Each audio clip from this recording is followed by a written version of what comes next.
Money Sense, bringing an informed financial perspective to the Cayman community. Good morning and welcome to Money Sense. I'm your host, Neville Hicks, alongside my co-host, Christophe Barnett. Good morning, Neville. And in studio, following from our conversation 2 weeks ago, we have Georgie Loxton. Morning, Nev. And Emil Kalinowski. A pleasure to be with all of you again. So we're going to pick up from where we were 2 weeks ago and talking really about these investment principles and really trying to give our audience an understanding of things that they should be considering when investing and enhance everyone's kind of financial literacy. So we do encourage anyone who has questions to please call in or follow up on this discussion, because we only have half an hour, and I think last week we got through the impact of fees or compounding, the importance in compounding, and then fees. And I think we were trying to cover 4 topics and we barely got through 2. So we're going to pick up from that today, and we're going to kick off with inflation. Inflation. So I guess starting that off, or that discussion, I think inflation has this kind of mysterious aura around it. What does it actually mean? And it's one of those things that impacts all of us, whether we understand it or we don't understand it. So maybe we'll try to flush out what is inflation, how does it impact us generally, and what can we do to combat it. So maybe I'll toss it over to Christophe. Well, I'll start with a quick story from my childhood. I remember when I first heard about inflation, I thought it was just, greedy business people who would increase their prices to get more profit. And it's only when I started thinking about it more and studying that I, learned that it's not necessarily that it's just a function of greed and price increases. It's the costs are increasing as well, because as there is more money in the economy, price levels have to adjust. There's the same amount of goods, there's more money. Well, we have to increase the price of the goods to balance that out. So inflation is generally defined as a general increase in the price level of the economy. Now, that's, what does that actually mean? Well, it means that over time, we see a price for a basket of goods that we purchase increase over time. We can discuss maybe more about why that happens, but when it comes to an investment concept and lens, what it means is that if we don't invest our savings over time, the purchasing power will be eroded. So if you have $100 and you think about the prices going up in a year, maybe by 2%, then that $100 can no longer buy what $100 bought. And when we talked about compounding 2 weeks ago, it's that compounds over time, right? Such that at a low inflation of 2 or 3% over a 20-year roughly period, you're going to see the price of goods double, right? So if you have $100,000 in your bank account and it will buy $100,000 of goods today, in 20 years, that $100,000 is only going to buy you $50,000 worth of goods. So that money has actually halved. In purchasing power. Mm-hmm. Yeah.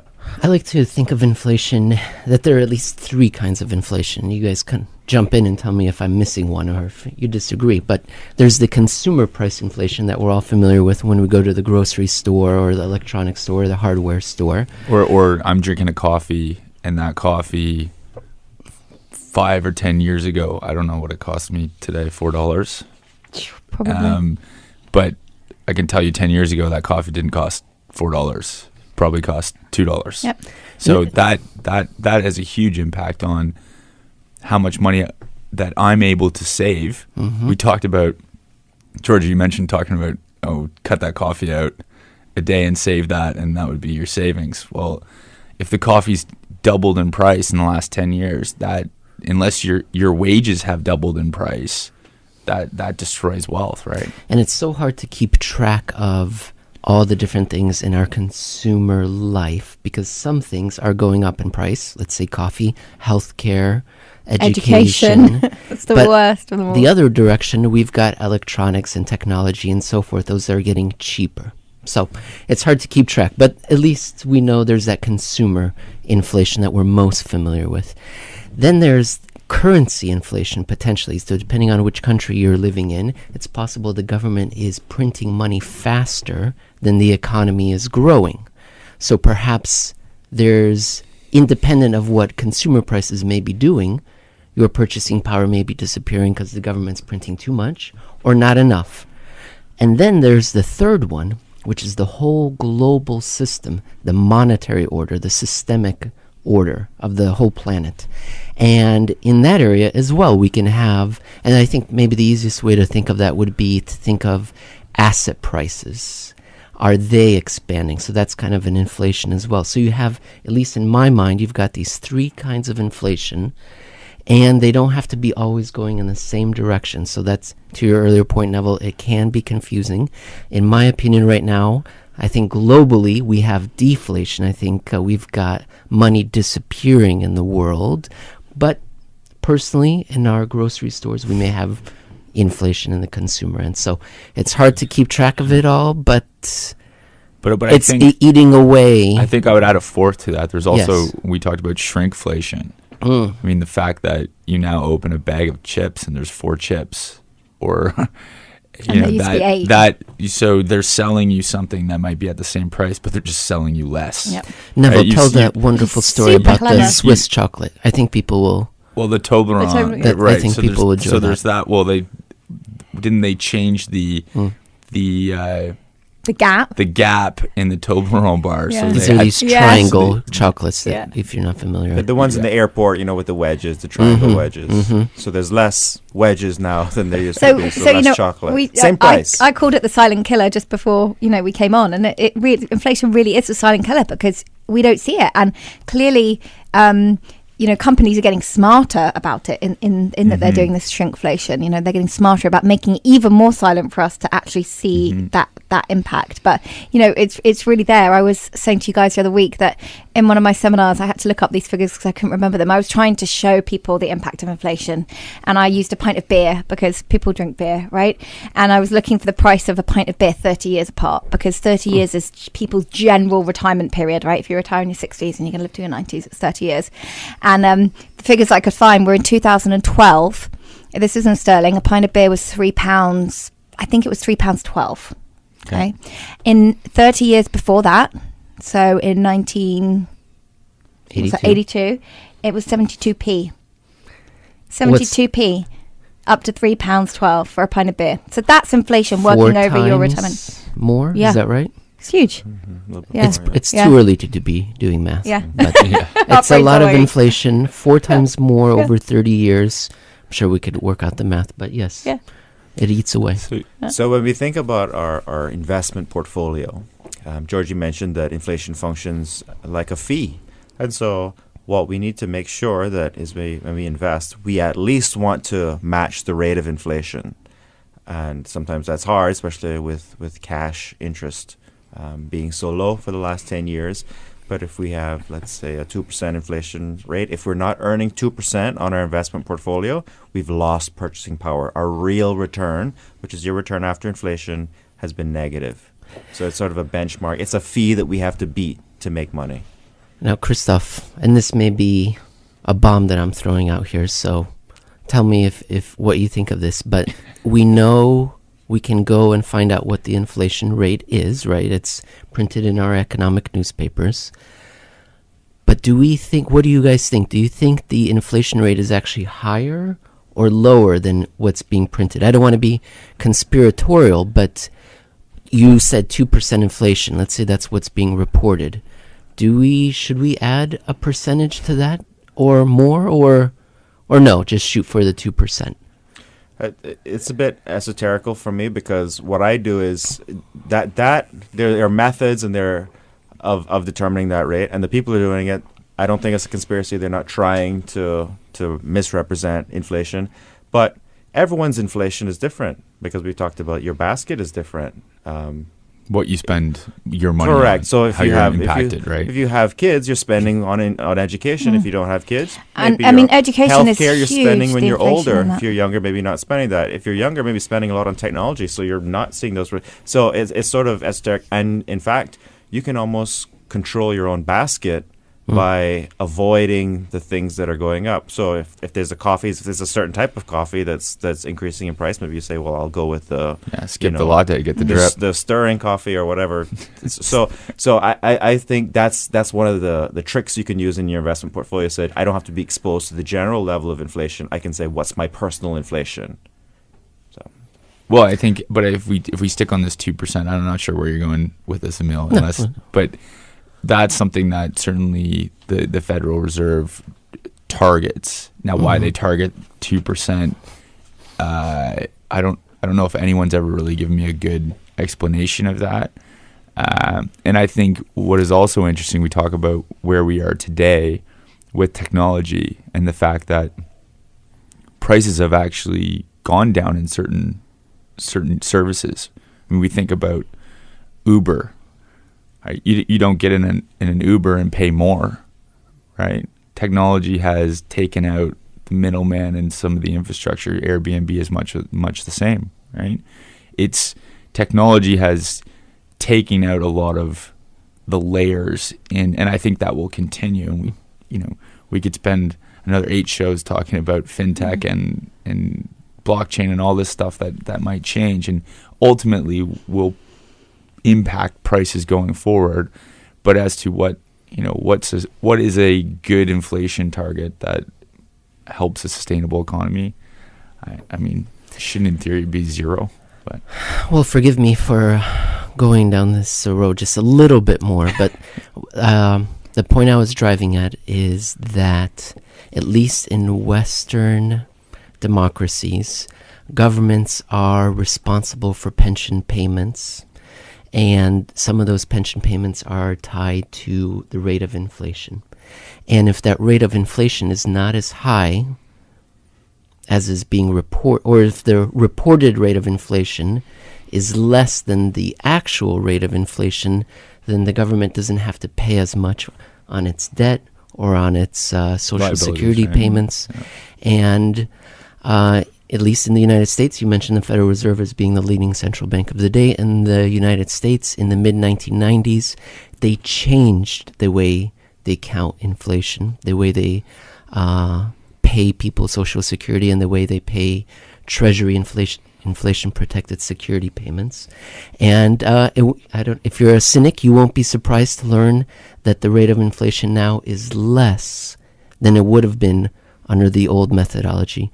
I guess my only point being that if, as Christoph said earlier, if you've got 2% that you're targeting, maybe add a little bit more. I don't know what that number is, but a little bit more. And I think the key thing really is just for people to understand that over the long run, you don't feel it in the short term, right? You just don't feel it, you don't see it. But over the long run, it is so real, right? And you have to think that over a 20 or 30 year period, the cost of everything you're going to buy is going to roughly double, even at the low inflation environments we're in today. Yeah. I think that as Georgie describes it, as the silent killer, and you don't feel it right away. You don't see prices. It's not one day the coffee is $4, the next day it's $6. It happens over a long period of time and gradual. And you don't but notice it is a tax. People need to be aware of it, and they need to look at their investment portfolios in the context of how to protect it. And Christoph alluded to this, but people's benchmark has to be beating inflation, right? That has to be the first thing you try and do with investing your money. Absolutely. So we're going to take a quick break, but please join us for the second half of the show as we talk about how to diversify and combat some inflation. This is Money Sense, bringing an informed financial perspective to the Cayman community. Brought to you by the CFA Society Cayman Islands and sponsored by One Trade X. And now, more Money Sense. Good morning and welcome back to Money Sense. I'm your host, Neville Hicks, alongside Christoph Barnett. And in studio, we have our regular guests, Georgie Loxton and Emil Kalinowski. Welcome back. So with that, we're going to switch gears on inflation. I think we beat that one to death pretty good. And we're going to jump into something which is a very broad topic, and it's really topic 5 of these investment principles, and it's all about diversification and risk. And that is a very, very broad scope. And for this purpose, I think we're going to kind of talk about different asset classes, but the important, I think, the overarching thing is that people need to consider different investments, and those investments in different circumstances perform differently, and ultimately that's how you create a balanced investment portfolio. But that's enough of me talking. I'll toss it over to Christoph to speak a little bit more about diversification. So far we've been talking about, assume a 4% return, 5% return, 6%. Well, but we know in real life you don't get these returns in a stable way, 6% every single year. We wish, then it'd be a whole lot easier to plan our lives. But what we can do is to spread our investments. So diversification, that's a word that gets thrown out, but essentially it means that you don't put all your eggs in one basket. You want your assets to be different so that when one zigs, the other zags. And while there's complicated math to go into this, what's important is that if instead of one asset that made 6% a year, if we had 10 assets that made 6% a year, even if they individually were unstable, on average, the basket would return much closer to 6% in any period. And so that's what's important. So it helps us to plan so we don't have these wild swings where 1 year is 0 and 1 year is 10 and, it averages 6. Well, but if you think about if you had two assets and one made 6 and one made 10 in the same year, then on average they're much closer to the 5 or 6. So that's what's most important. Now, I think we should flesh out some actual examples of this. So I guess I'll throw it over to Georgie to start us off. Choose your asset class. Oh, there's so much to be said about this, but we were talking earlier about the home country bias, which I think is a really important one, because people tend to have this false sense of comfort and security over investing in their own country. It's been shown around the world. So in the UK, people like to invest in companies based in the UK. In the US, That's what we know, right? People like to invest in companies in the US. It's because you feel, as human nature makes us feel like we have some kind of control over those companies or the performance of those assets, even though we don't, right? Or we don't. We see it in the media. People talk about it. Yeah, we've heard of the company before. Because of that. We know it, therefore, we're more comfortable. But it's a really, really big problem. And certainly, I always tell people that this island is the most amazing place to live and we're incredibly lucky, but we are a really, really small island in the middle of an ocean, and we are subject to so many forces coming at us, both internal, external, natural, political, and to have all your eggs in this little, in this little country, I think is a really... It worries me. It worries me a lot amongst people here, and we know why, because it's just human nature that we think that we know this island and it's always going to be okay, and maybe it will, but we need to diversify outside of Cayman. We're just sticking with real estate. I'll just give one quick example before we go to other asset classes. So if let's say I have a small apartment that I rent out in West Bay, and then I said, well, I'm going to diversify and get one in Bodden Town. Okay, well, it'll diversify me in that if one doesn't have a renter, the other one probably will. It won't be out of that rental income for any one period. But I'm still in Cayman. I'm still exposed. It is a smaller basket. But if I say I'm going to have one small apartment in West Bay and then another small apartment in, let's say, Tampa, then if something happens in one place, it's probably not going to happen in the other place. So you can see the principle of diversification. Obviously, you can expand this metaphor, but just want to point that out within the asset class. Well, that's it, right. So that's diversifying within the asset class, yes, which is really important geographically. And then you want to diversify across your asset classes. Okay. Emil? I like to think of diversification across at least 5 dimensions. You guys tell me if there's more. Okay. But what we were just talking about, asset classes, so stocks versus bonds versus commodities, let's say. Gold or real estate. Which is the other one, tangibility. Okay. Right? So if we have everything that are stocks and bonds, that's all, we're not touching that. But if we have real estate or physical gold, that's another form of diversification. So that's 2. The third one is currency. If we're diversified across those other 2 dimensions, but it's all in US dollars, then that's not really diversified. We're still in one basket. People don't think enough about that one. Which is another home country bias. Yeah. It's the most obvious one. Our home country has our currency, so we think in that terms. And the last one is custodian. Let's say we diversify beautifully across the other 4 dimensions, but everything is held by one bank.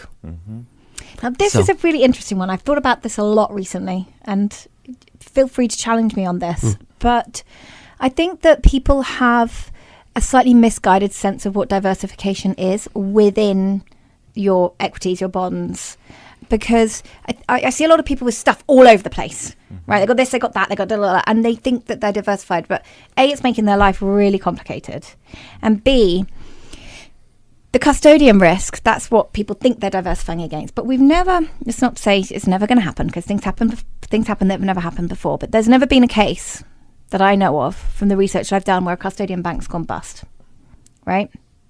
That's not an event that's ever happened before. Now, I'm not saying we shouldn't have two custodians, but it's such a small part of the diversification, right? The bit around stocks going down and bonds not and all that stuff is really real. But the custodian risk, given that that's something that's never happened before, it didn't happen during the financial crisis, right? Lehman Brothers and the banks that went under were not custodian banks. Maybe talk a little bit what a custodian bank So is. I'll just challenge you on one thing, because people are hearing what banks. What does that? What is that? Yeah. So when you have a normal bank, your normal retail bank, when you put your money on deposit, you are a creditor to the bank. You are loaning money to the bank, and banks have and do go bust, right? And then you're just subject to what the assets of the bank has. When Georgie mentions a custodian bank, there's a different type of account. If you hold stocks and bonds, a bank will hold them for you, but not in a creditor relationship. You're paying them a small fee to hold them. It's almost like a safety deposit box for stocks. So even if the bank goes bust, your deposit box is there. Those are your assets. And so even if the bank goes bust, the custodian bank, those are segregated from the assets of the bank. So when Georgie's making that point, and I'll just challenge you on one side. Obviously, there's one point you almost touched on. I just want to point that out. If you have multiple custodian banks, but you're doing the same thing in each one, that's not diversifying the assets. You might be diversifying the banks. So there's a balance to this. So make sure you're not having a sense of false diversification. Right. Well, I'm doing the same thing in multiple places. Yeah. Well, it's all the same risk.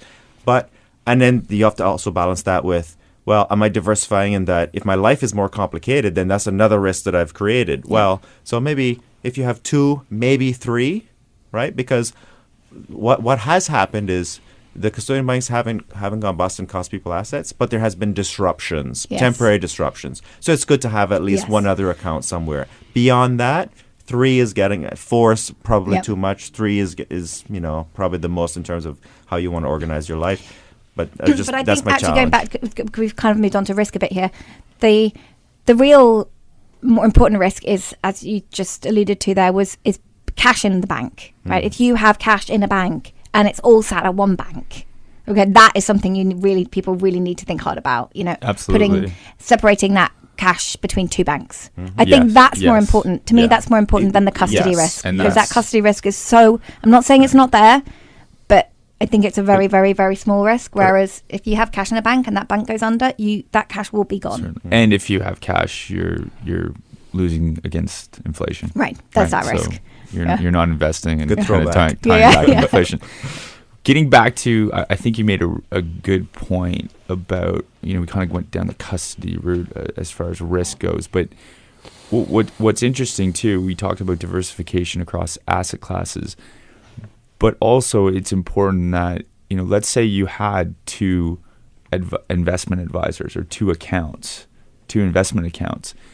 It's really important to make sure that those accounts are not, you've got adequate diversification across those two accounts, so that when, the zig versus zag, you don't want to have double risk, or this investment advisor doing the exact same thing as your other one, because that's not providing diversification. And effectively, if they're doing the same, why would you have two? Right. I was going to say, there's a big question behind this, whether you should have two. But it's I think the point of that is you need to look at your portfolio or your net worth across multiple asset classes. So if you have investment properties, if you are holding physical gold, do you have stocks? Do you have bonds? And how do those interact with one another?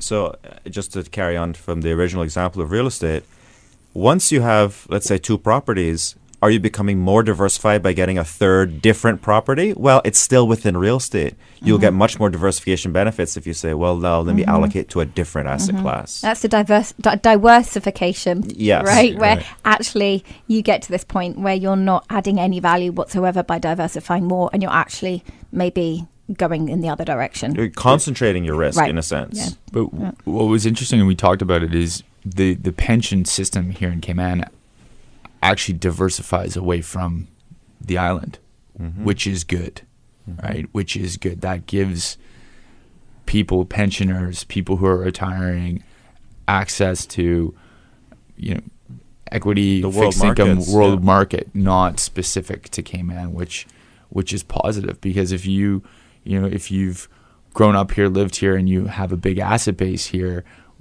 well, you have an asset, a pension asset that has different exposures than your underlying portfolio. Let's look at which is- Japan. I mean, which is- if you're Japanese and you've only had your investments in Japan for the last 30 years, it's not, you've not done well. Whereas if you've been globally diversified across your asset classes, but you've lived in Japan, you've done fine. Well, I'll give one more example. Let's say you're an employee and most of your investments is in your employer's stock and by Yeah. extension within your own country. If anything happens to your country, obviously your employer is going to not do well.